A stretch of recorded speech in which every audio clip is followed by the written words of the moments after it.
Steve knows his plan. Yes, it's stained. I have filed my deed to the Yamhill River. Once my claim is established, I plan to divert it in its headwaters to bypass Carlisle completely. This town will find it inlet high and dry. But that will mean the end of Carlisle. Exactly! I'll be a happy villain when I've destroyed this town, and especially good Ernest Albron.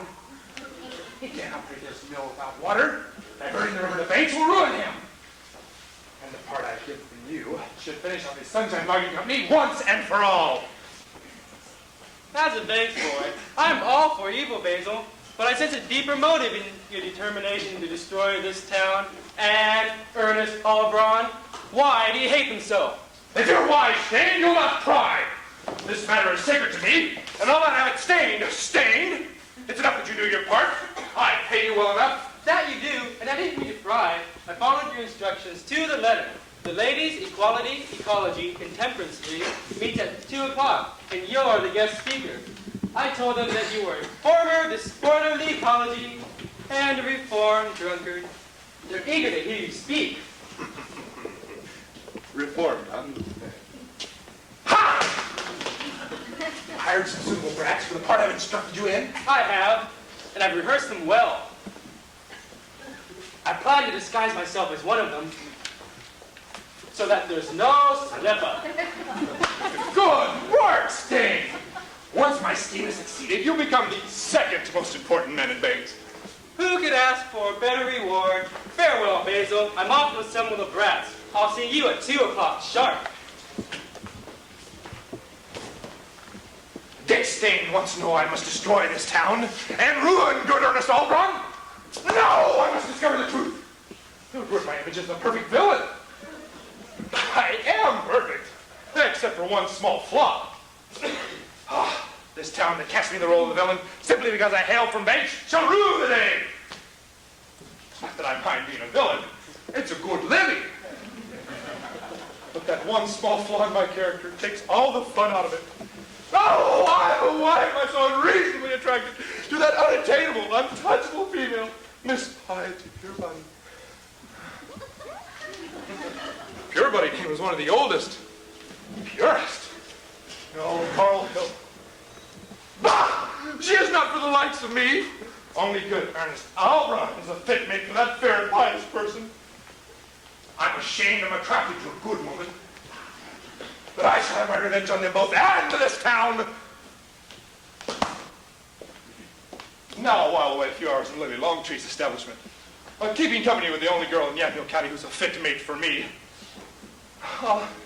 If only Goldie Longtree,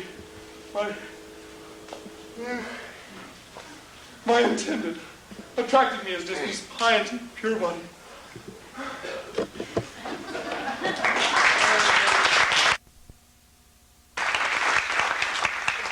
Why, Lil, why so sad? It was pleasant entertainment. Oh, it reminds me of the father of my daughter, Goldie. A dear man, gone now these 20 years. Oh, your late husband was a logger then. Goldie's father, he was a logger among loggers, a man among men. And among the women, too, I'll wager. I beg you, Basil, do not joke on that subject. He was a remarkable man, and this town will never see his like again. Why, Lil, you speak as though you were a model citizen. I can hardly picture the notorious Lily Longtree, the wife of such a man. Goldie's father had his faults, but they only made him dear to me, and to others too. In fact, it was from her father that my dear daughter inherited her only fault. Ah, yes, that cursed heart of gold. That's a grievous fault in one fated to be the town's leading bar owner and my future wife. It doesn't help business much either. Look at that sot, Myron Meyer. Early and late he drinks here. Goldie pities him and keeps him supplied with free drinks. I have nothing against a man being the town drunk, if he can afford it. But Myron has been a pauper for 20 years. Myron Meyer? Isn't he the former box boy at the corner grocery store market who had such a promising career until he decided to become the town drunk? That he is, and a more promising young man never squashed a loaf of bread. He could have risen to the top in the retail grocery business. It was a black, black day when he took to the drink. Many's the time I've wondered what terrible secret drove the darling man to his desperate condition. The poor lost soul.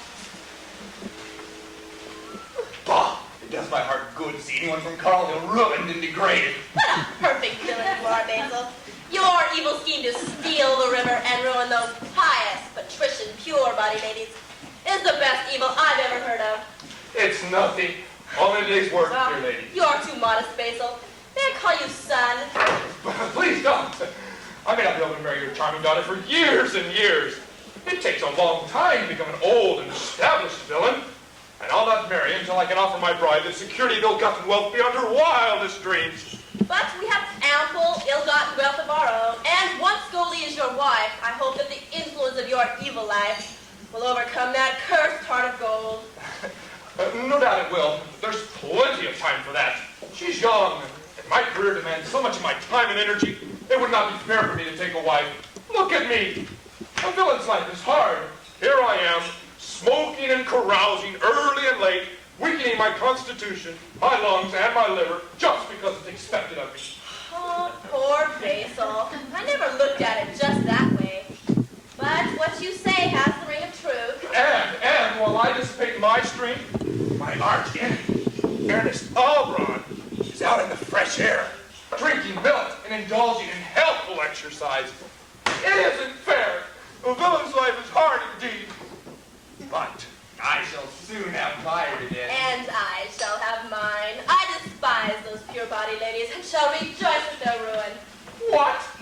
How can such as you be acquainted with the pure-body ladies? Well, I've never met them, but I have a secret reason to hate them. And we both have our secrets.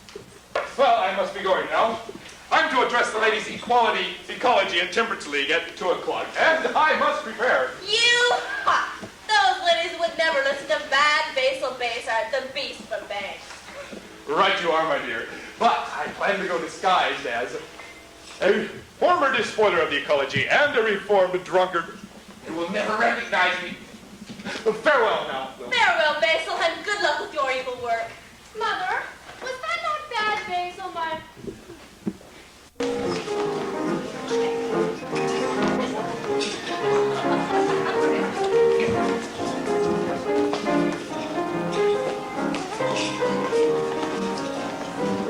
Egad! What a clever disguise! Those fools will never know they had accepted a wolf for a lamb. And I see my henchman Dick Stain is just as cleverly disguised. Oh, what chance do those Carl Hill Simpsons have against Banks' cunning and conniving? They shall follow me like lambs to the slaughter. Ha ha ha!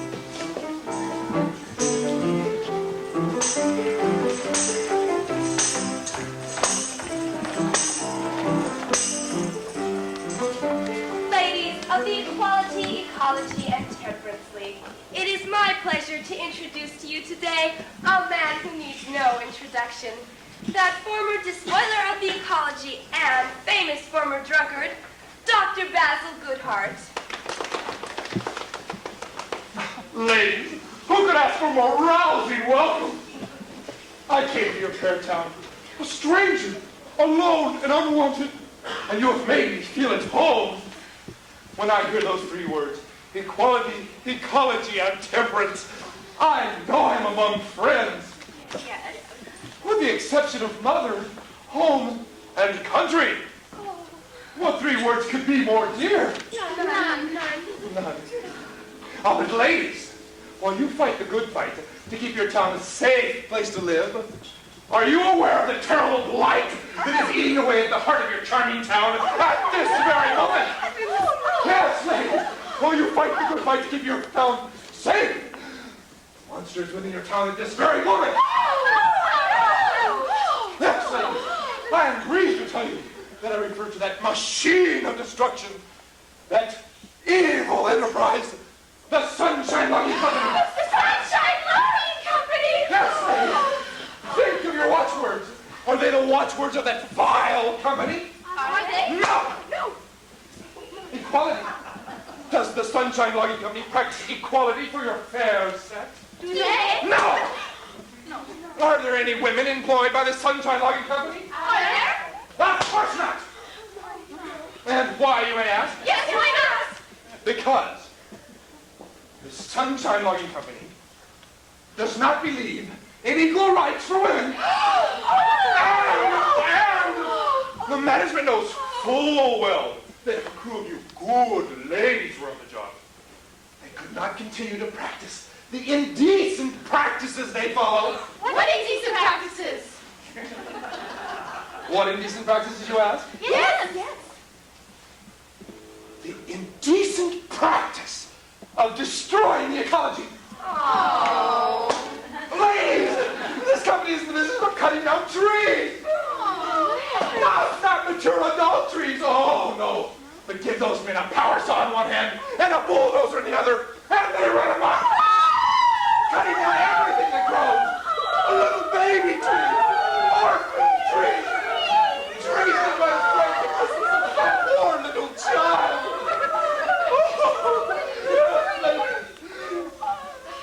That is the sunshine logging company.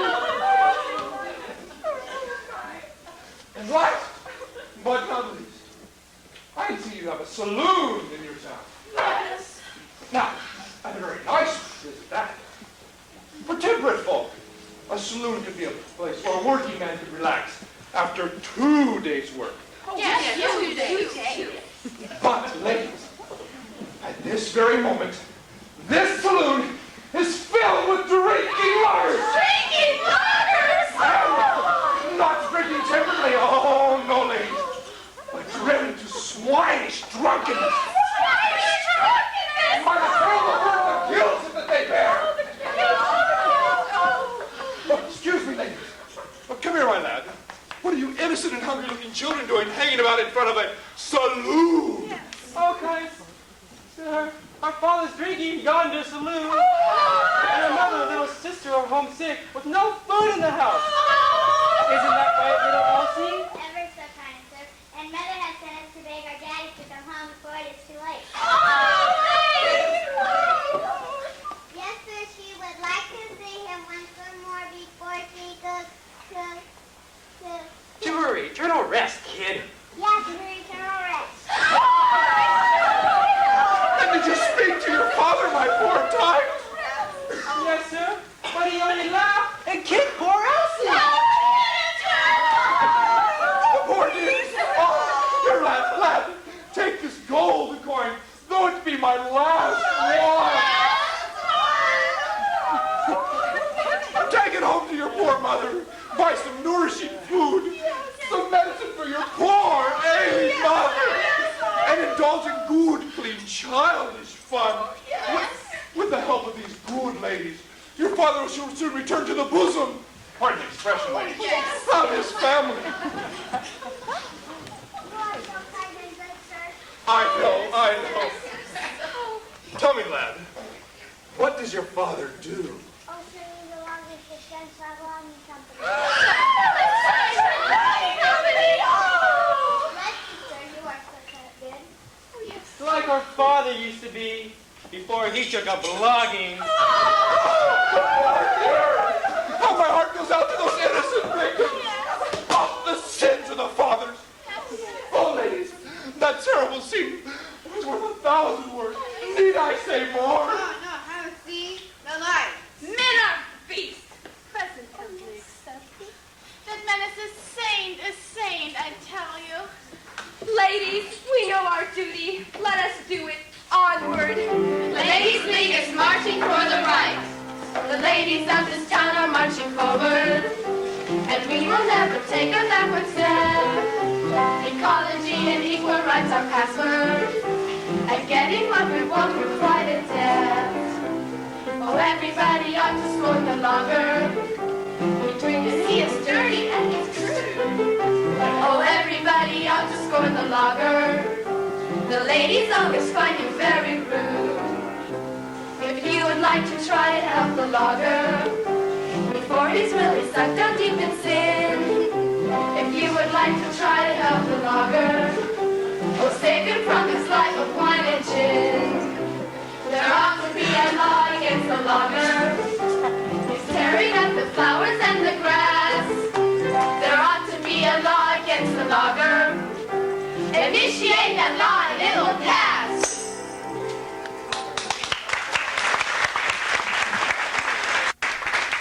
Well, O'Brien, I understand that your men are deserting your company in droves. They're question that they quit. Baysheart, I might have known that you were behind this evil scheme. If I were not a gentleman and a logger, I would thrust you to within an inch of your life. But you will fail this time, for no power on earth could cause my loyal loggers to leave the Sunshine Logging Company. We shall see. We shall see. Hell hath no fury like a woman scorned. Sir, even a cad such as you should scruple to use such language in the presence of these lax ladies. I cannot remain in your foul presence any longer.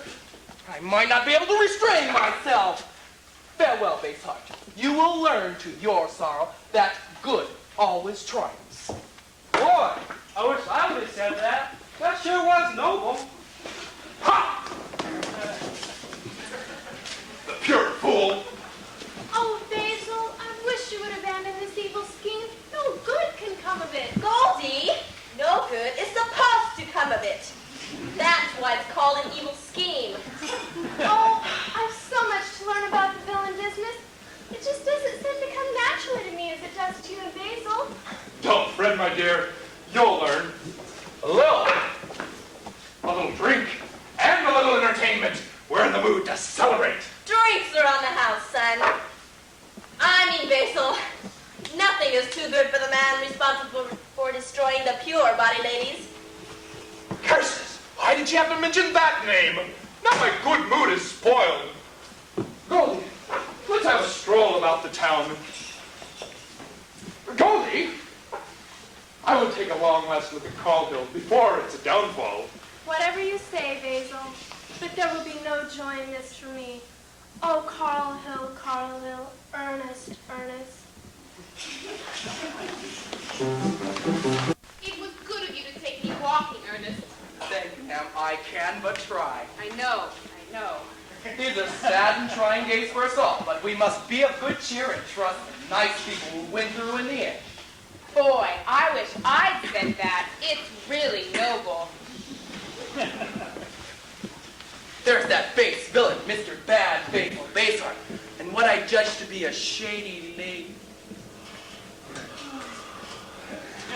I never saw that woman before in my life. Take no notice of it, Miss Piety. There is dirt beneath your shoes. Oh, Goldie, why do you seem so wonderfully pure to me when I know you are wrong? Wrong. Oh, bad Basil, if I only had the good fortune to be a shady lady. For something deep inside me keeps calling, bad Basil, bad Basil. Basil, there's Mr. Ernest Albright with a pure lady. Oh, why do I have this shameful urge to be good? It's humiliating. Take no notice. Curses! The sight of that pure body has spoiled an otherwise perfect day.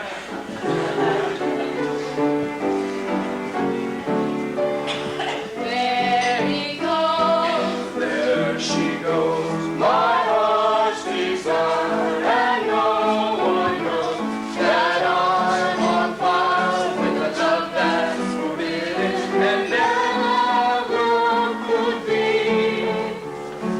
Why is he?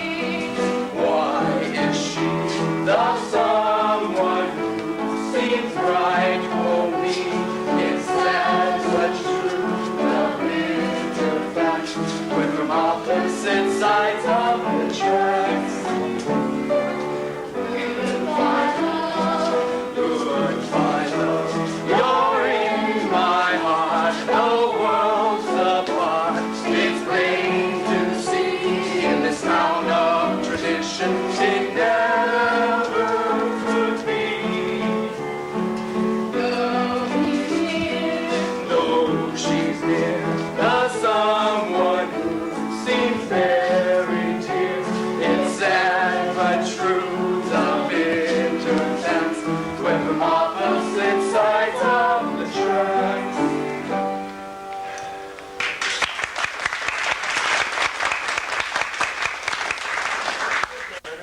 Miss Piety. Oh, Baysheart! I told you your evil ways would be yours now. You did not. I did too! Did not. Well, I said something like that anyhow. Now I and my friend John had bribed those very same children you were so vile as to bribe.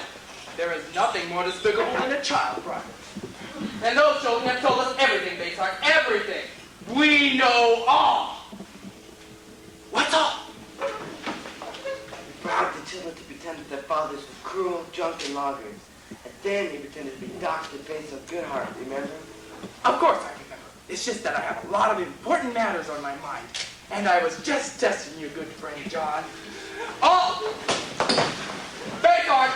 is that you bribed those children to do whatever it was they did, and that you deceived the ladies by pretending to be Dr. Basil Goodhart, reformed drunkard. And worst of all, you told lies. Curses! I have discovered. But it will do you no good, all brand. That's all brawn. Pardon. Curses! I have discovered. But it will do you no good, all brawn. It is too late to stop this cunning chain of events which my cunning brain has set into motion. Even now, my Bates boys are diverting the river. Nothing can stop me. Ha ha ha! Nothing. As much as I dislike the idea, how about raw, vicious, brute force? You all wrong? Of course not. I wouldn't sell you my hands of clothing on the likes of you. Then who is to stop me with raw, vicious, brute force? The Ladies' Equality, Ecology, and Temperance League. Now that just might stop me. As I said before, HM... Baysart, you said it again! But this time you go too far. Come men of the Sunshine Logging Company, found this fine fall villain and his henchman Stain. We'll take them in front of those gentle ladies and tell them the truth. Stain! Stain! Help me! Who, me? Dear, my darling, does this mean that the wedding is postponed? Yes, Flora, my flower. Don't interfere with the officer in his performance, Rosie, because I need to take you in at a 112. Come here, everyone. I think I hear coming. Barricade the door, man of the Sunshine Logging Company! With your own bodies, if necessary. After all, you wouldn't want that crazed mob of irate ladies to get their hands on your beloved employer. We wouldn't? That goes without saying. It does? Certainly it does. Pete Questions, what are you doing hiding in here with me? Get out there and do your duty. Who, me? I've been picking these somewhat shady ladies and my little boy. Besides, all you men are under arrest on a 707. But I'm not going near those ladies until the National Guard gets here. So this is law and order in Carl Hill. Watch it, Bayside! Or Goodhart. As the case may be, I'd hate to pull you in on a 140, especially since I'm not sure who you are. That's Dr. Basil Baysart, the beast from Barracks. No, I'm Dr. Basil Goodhart, traveling lecturer and all-around good person. Tell him, Stain! I'm just a little boy visiting from Wapato, Oregon, and I wish I'd never come. I don't understand any of this, but if that cheap vacuum motor issued me a gun, none of this would have happened. Mr. Albron, why are these ladies after you and your men? That's a good question, officer. Unfortunately, I have so many important matters on my mind. Executive decisions, you know, that I can't take time to answer it. But my good friend John, and well-paid superintendent, is paid to answer difficult questions. Tell him, John, I have to help the Wind Guard Basil.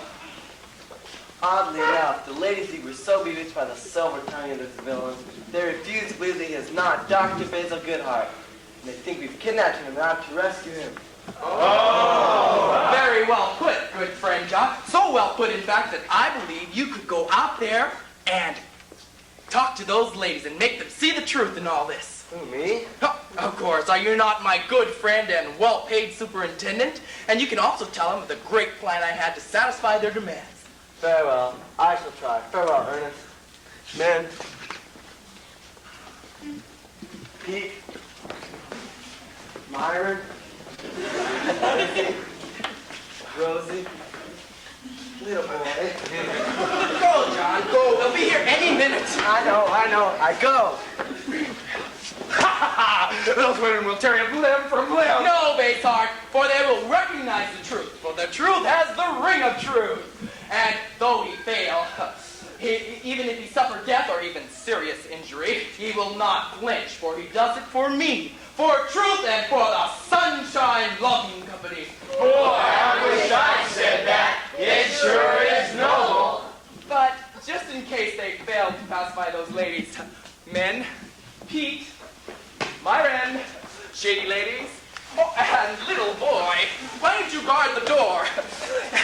And just remember, I'll be right behind you, making all the executive decisions. Fear not. Good news. You were right. I was? Have you ever been wrong? Ladies, listen to me as you knew they would. I think perhaps they misunderstood your explanation because you're so well educated and you said big words. What you say is ring of truth, good friend John. But I can explain about this beast, Baseheart, can I, John? Yes, if you can remember about the clever disguise. You mean the hats, don't you, John? You got it. Behold, ladies, what you see before you in chains what would appear to simple folk like yourselves to be Dr. Basil Baseheart. No, Goodheart. Well, what appears to be Dr. Basil Goodheart. All-around fine person and traveling lecturer. Well, hear me out, ladies. Remove this clever disguise, this white hat, for this dark hat. And what do you see? Curses, I'm undone. No, it can't be. 'Tis that Basil the beast from space. We have been deceived. We have nursed a viper to our, you know what. Now, ladies. Do not reproach yourself. Anyone could have been taken in by such a clever disguise. Wouldn't you have been taken in by such a disguise? See?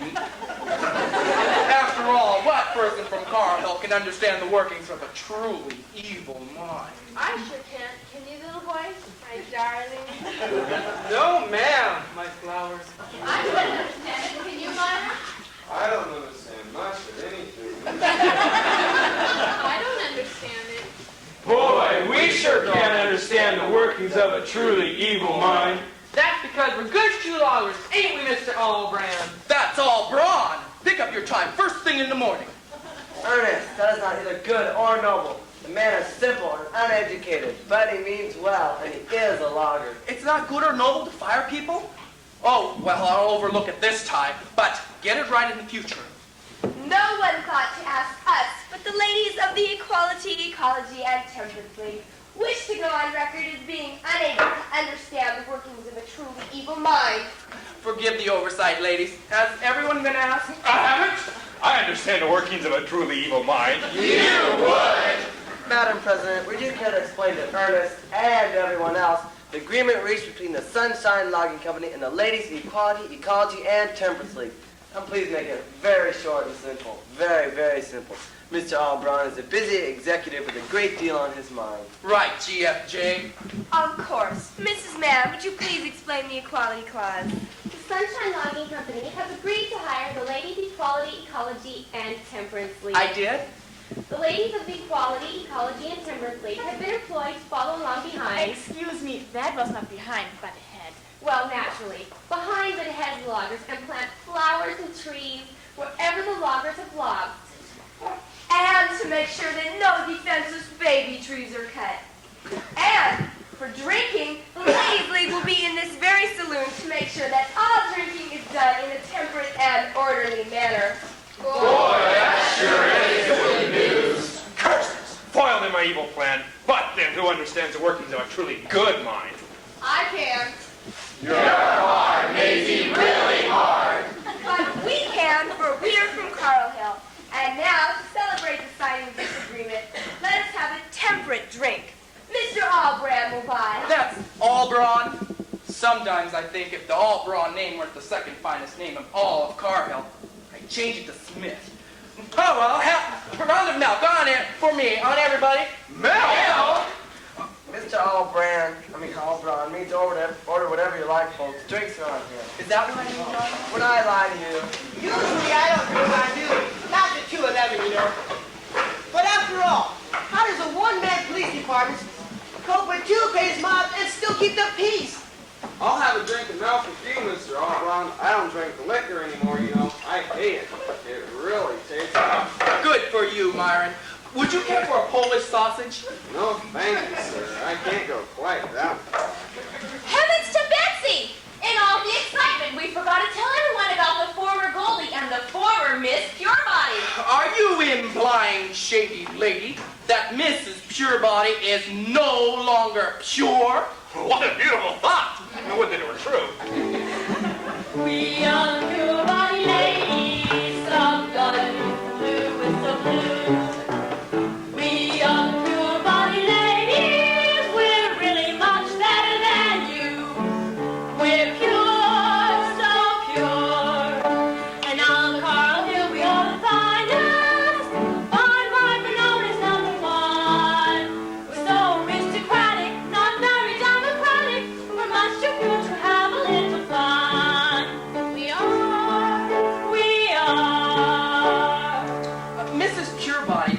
What is Miss Goldie doing in the pure body clothing and singing the pure body anthem?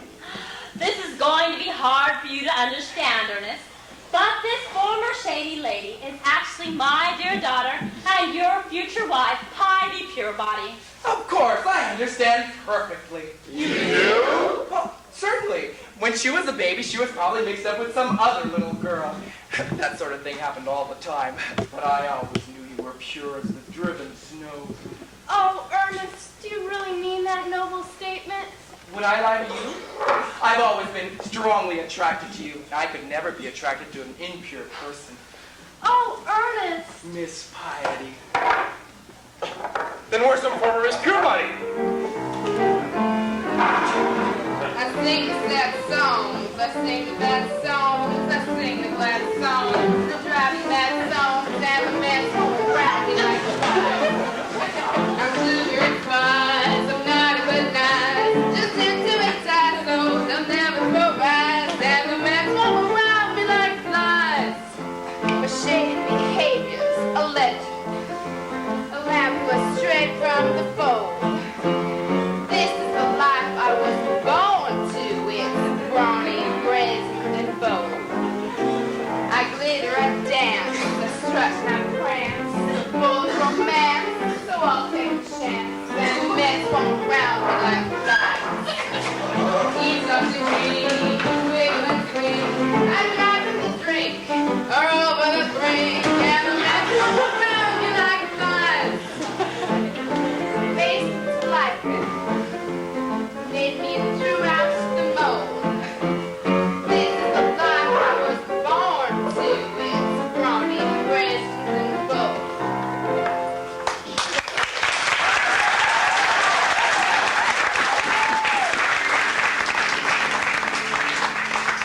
That's my little girl. Faisal, I hope you can adjust to this changing plan. Shut! This youth gives me the strength of 10 men. Don't try to stop me, old broad. I'll have this woman at all costs. But why would I want to do that? Miss Piety, say you'll be mine and share my evil mind. I will be yours and share your evil life. At last I am a happy villain. And I, the happy hero. Remember, folks, this happy ending was brought to you courtesy of your hardworking one-man police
Hi, my name is Daryl, and I played the part of the gambler.